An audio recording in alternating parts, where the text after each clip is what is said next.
প্রিয়তমা মানবী আমার, বলো এত ভালোবাসাবাসি, কাছে আসা আসি ভুলে যাবে না তো অন্য কোনো মমতায়? পাগল তুমি? এও কি সম্ভব? কি আশ্চর্য, এত সহজ স্বীকারোক্তি! তবুও বিশ্বাস কিভাবে করি বলো? এই দিব্যি দিচ্ছি, সত্যি দিব্য টিকটিকি। এত কষ্টেও অবিশ্বাসের কাকড় জমা বুক চিরে বেরিয়ে আসে হাসি।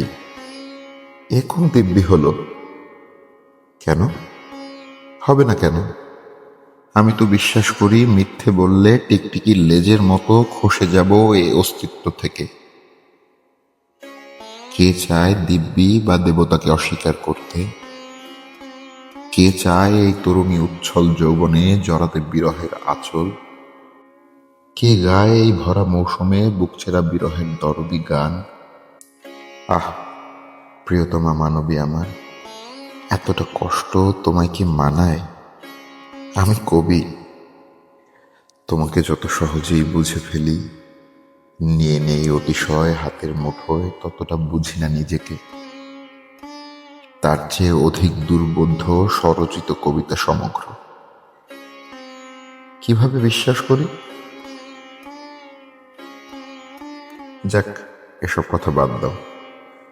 তার চেয়ে কিছুক্ষণ কাছে রাখো। আমিও এলিয়ে দেই গা নির্ভরযোগ্য পুরুষের বলিষ্ঠ শরীরে। কি দেবে না? এই দুঃসাহস কোথায় বলো?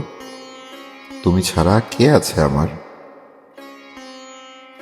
কে আছে আমার একান্ত আপন? কিভাবেই বা অস্বীকার করি ওই তরুণ যৌবনের গোপন ইশারা, ওই আধারে লেপ্টে থাকা অমৃতের স্বাদ।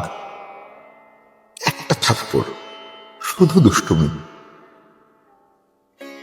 ওভাবে চোখে চোখ রেখে কি দেখো কবি?